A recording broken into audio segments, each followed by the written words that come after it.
The Owl Princess, Book 1, Chapter 1, A Heroes of Olympus, Ancient Greece AU fanfic by Rachel Lesh.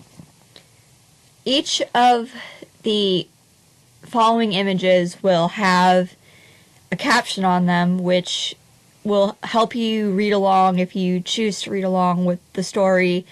I will put a link in the description to how you can read this story on Wattpad, and the captions are sort of a guide to figure out where you are in the audiobook should you choose to read along.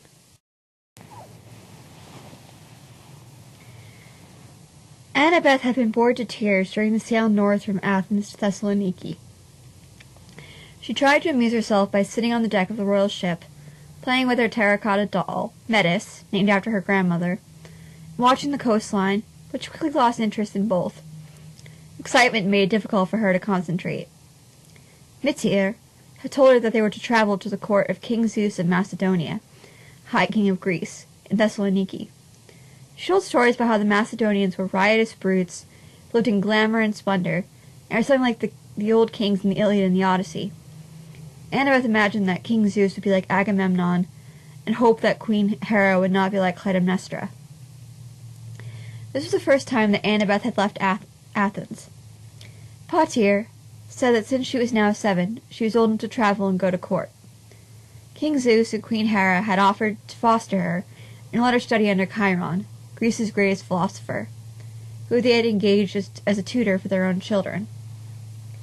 You should look at this as an opportunity, Mitir had told her. You'll receive the finest education available and learn firsthand how a court is run and the role of a queen. Be a good girl, learn your lessons, be nice behavior, and make us proud of you. Mitir kissed the top of her forehead, and they had gone into the temple to pray to the god of the seas for ideal sailing conditions, the god of messengers and travelers for a safe voyage, and to the maiden goddess of the moon and the hunt, who controlled the winds necessary for his sail, as well as protected young unmarried girls.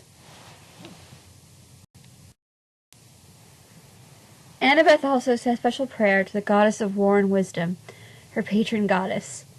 All her life, Annabeth had been told that the spear-shaped birthmark on her shoulder was a sign that the goddess had singled her out for special fate. You have her gray eyes, Patir always told her, like your mother. Her gray eyes were the only feature that Annabeth shared with her mother. Mostly she favored her father, with his fair hair and rosy complexion. Mitir had clear and pale skin, glossy dark hair, and a cool, serene, serious style of beauty, like the marble statues of the goddess of war and wisdom in the temple. Patir resembled a burnished statue of an Olympic victor or a demigod hero. To appear at court, he wore his armor, and his hair and beard arranged in spiral curls. Mitir wore a white peplos made from the finest Egyptian linen, embroidered with purple and gold thread. Her hair was pulled back with golden fillets. Both of them were adorned with crowns of golden olive leaves, a symbol of both peace and of Athens. Annabeth was excited to be able to wear her best ivory silk chiton and grayish-purple linen himation. Seashells were woven into her hair, and she wore a golden necklace. When the ship docked in Thessaloniki harbor, Annabeth was close to running down the gangplank and onto the quay, but she remembered that she must be a dignified princess, and dignified princesses do not run. A procession of guards and slaves greeted her at the quay. The slaves lowered the baggage into carts to be brought to the palace. A large bronze-plated chariot pulled by 4 white horses pulled up to carry the Athenian royal family, and other carts arrived to bring the rest of their retinue. Guards marched in formation to keep the crowds who had gathered along the streets for this parade at bay. The cortege wound its way through the colorful, busy streets of Thessaloniki. At some points, Annabeth could see Mount Olympus looming over the city, and imagined climbing to the top of it and meeting the gods. At the end of the route was the royal palace, a complex of mansions and temples perched atop the Acropolis. A long series of steps brought you up there. To avoid an exhausting trek, the chariots and carts were driven up it. Patir helped Annabeth down from the chariot and led her into the palace. White marble corridors with vaulted ceilings and lined with Ionic columns brought you to the Megaron. Annabeth admired the brightly colored frescoes and bas-reliefs which depicted the beginnings of the cosmos. Gaia, the Earth Mother, being born out of chaos which existed before the formation of the earth, sea, and sky. She creates Uranus, the Sky Father, and her mate, and from them were descended the Titans, deities of the sun, moon, and stars, both land and ocean, and creation and destruction. In the center of the Megaron was a sacred pinewood fire under a skylight. At the far end of the hall were the couches softened with silk cushions dyed Tyrian purple, exotic furs such as lion pelts, and woven rugs on which the royal family of Macedonia reclined. Above them hung brown banners depicting the sigil of House Grace, a silver eagle holding golden oak leaves and lightning bolts in its mouth. King Zeus was the biggest man that Annabeth had ever seen, with the neck and shoulders of a bull. He had a broad, handsome face and piercing blue eyes. His dark hair and beard were streaked with gray.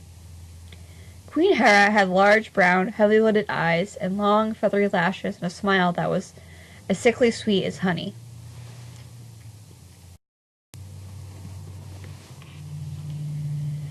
She was a small, slight woman with curly golden hair piled up on the back of her head and wrapped with small braids. In one of her hands was a fan made from peacock feathers, presumably from the peacocks that roamed the halls of the palace and ate grain from Queen Hera's hands. Queen Hera's clothing took its hues from these regal birds: a deep blue Doric chiton, gold wristbands, necklace, and diadem, and a green himation.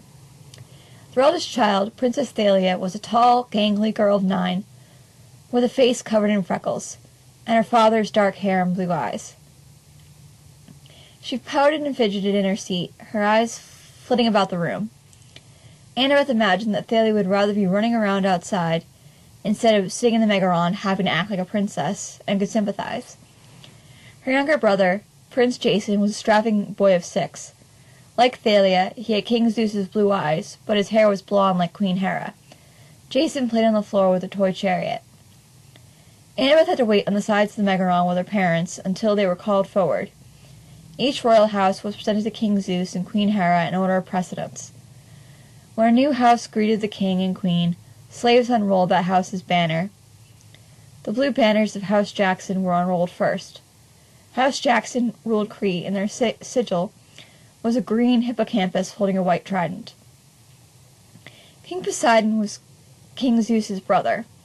He had become king of Crete by marrying Queen Sally, its princess, and making himself head of her oikos. The two brothers greatly resembled each other. They were large, handsome men with dark hair and booming voices. When they talked and laughed together, it sounded like a storm, roaring thunder and the deafening crash of waves against rocks. Both Cretan men and women had long, curly, dark hair that Annabeth thought resembled seaweed, which they wore in snake-like coils. The men wore loincloths and aprons, and the high-status ones among them wore elaborate headdresses made from feathers.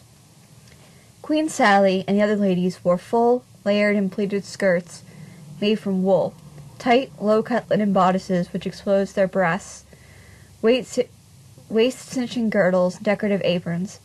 They glistened and glittered because the brightly colored linen and wool of their clothes were rubbed with oil and perfume, and they were loaded down with chunky golden jewelry. Their faces were painted with white lead makeup, and their eyes and brows were thickly lined with kohl. Their lips were colored red with ochre and vermilion, which was also used to draw suns, a circle surrounded by smaller circles on each cheek, the forehead, and the chin. Annabeth, who had spent her whole life among prim Athenian ladies with her simple chitons and modest himatians, found the Cretan women shockingly garish. A boy about Annabeth's age accompanied the king and queen of Crete. Nytia pointed out this was Prince Perseus, her intended. The idea of marrying some seaweed-brained Cretan boy made Annabeth sulk and pout like Princess Thalia. Pater decided that the two children should be introduced to each other. "Percy," Queen Sally urged her son, "say hello to Princess Annabeth." Percy rolled his sea-green eyes and made a half-hearted bow. "It's a pleasure to meet you, my lady," he mumbled, before kissing Annabeth on both cheeks, an action which thoroughly disgusted the both of them. "The honor is mine." Annabeth replied with a graceful bow she had practiced for weeks. "Seaweed brain." The nickname referred to his long, curly, dark hair. Percy rolled his eyes again and returned to his parents. Potter told Annabeth that Prince Perseus would also be fostering at the Macedonian court and studying under the philosopher Chiron. "You'll have plenty of time to get to know your future husband," Potter teased. Annabeth crossed her arms and stamped her feet. "I will not marry him," she pouted. "You might think differently when you're older." Next to be presented was King Zeus's other brother, King Hades of Epirus, and his wife, Queen Persephone of House D'Angelo. Slaves unrolled purple banners depicting the three-headed hellhound sigil of House D'Angelo, with its burning red eyes. King Hades was dark, like his brother, Zeus, but was slighter, gaunter, and paler. His eyes were dark, shifty, and unsettling. Both King Hades and the D'Angelo hellhound sent a shiver down Annabeth's spine. Queen Persephone was quite beautiful, but quiet and spiritless. She had thick, glossy chestnut hair and large, sunken dark eyes. Her skin was almost completely white. The white skin and sunken eyes gave her the appearance of being sickly and frightened. She was also extremely slender and delicate, and reminded Annabeth of a wilted flower. Her hair was adorned with a diadem made from golden rosettes, and she wore a black one-shouldered chiton tied with a red girdle and a deep purple himation. Annabeth recalled that they had two children, Princess Bianca and Prince Nico, but they were too young to come to court. After the Epirots were Queen Demeter, sister of King Zeus, King Poseidon, and King Hades, and her husband, King Ptolemy of House Argead, who ruled Argos. When they had been presented, it was the turn of Annabeth and her parents. The banners of House Chase, a brown owl holding a sprig of olive in its beak against a gray backdrop, were unfurled. "King Frederick of House Chase," the herald announced, "King of Attica and Lord of Athens." Potier shook hands with King Zeus, as was appropriate for equals.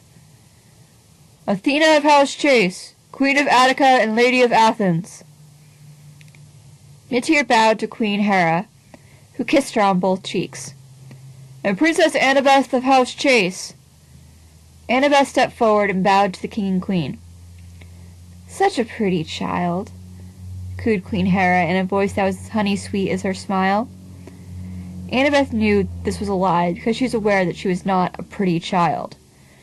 Her hair was straw-colored and frizzy. Her gray eyes were small and serious, and her mouth naturally drooped into a spoiled, petulant pout. King Zeus patted her on the head, and that was the end of her audience with the king and queen. The herald then announced Queen Aphrodite of Cyprus and King Ares of Sparta. They were married but lived apart, ruling their separate kingdoms.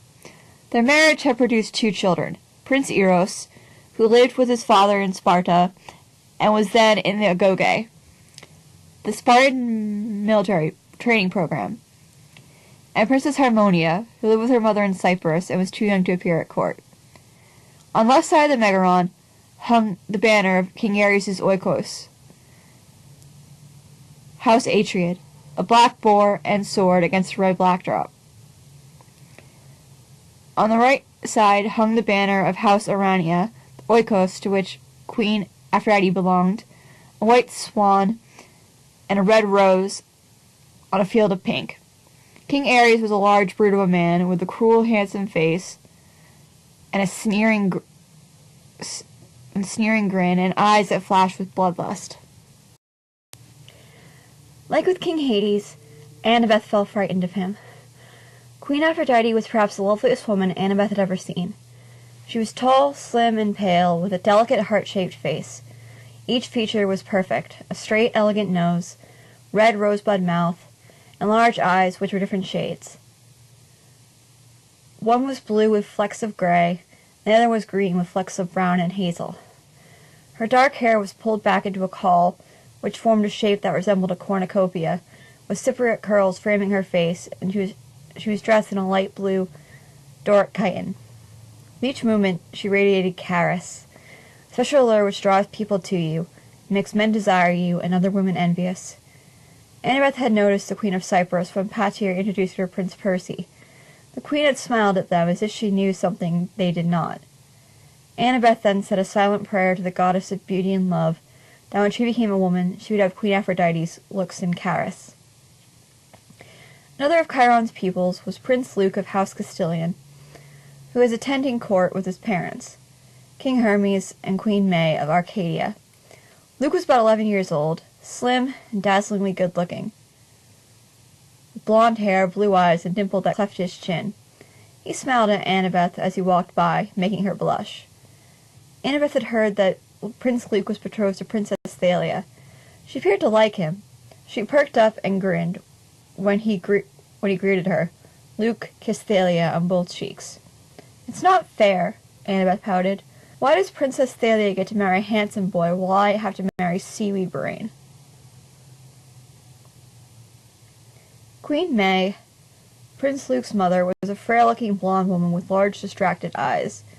With her low-cut chiton, she wore a beaded Eastern-style headdress, a deep purple himation, and a massive collar made from pink opal discs, which looked like a group of jellyfish had gathered on her chest.